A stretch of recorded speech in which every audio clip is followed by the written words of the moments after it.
गेल्या 1 महिन्यामध्ये निवडणुकीची रणधुमाळी या राज्यामध्ये झाली। निवडणूक आयोगानं अगदी आदल्या रात्रीपर्यंत मतदान प्रचार करायचा निर्णय घेतला। कदाचित उदय सामंतांना पोचायला प्रचाराला वेळ मिळावा म्हणून शेवटच्या दिवशीपर्यंत निर्णय घेण्यात आला। परंतु सभापती महोदय आता त्याच्या पुढे गेलंय।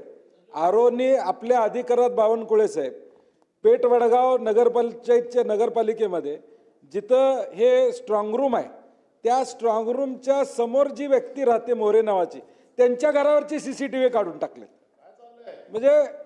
म्हणजे घर त्या माणसानं स्वतःच्या सुरक्षिततेसाठी लावलेले सीसीटीव्ही सभापती महोदय सुमित जाधव नावाचे सीओ येतात आणि पोलिसांच्या बंदोबस्तात ते काढतात।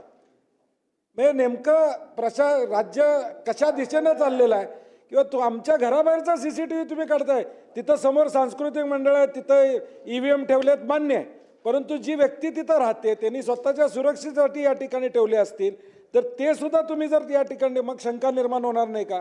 मग ईव्हीएमवर शंका निर्माण होते असा विरोधक करतात हे म्हणण्याला अर्थ काय असणार आहे?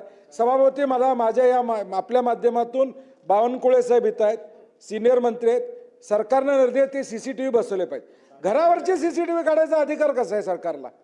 त्याच्या समोर तुमचा हॉल आहे त्या घरावरचे सीसीटीव्ही तुम्ही कसे काढू शकता?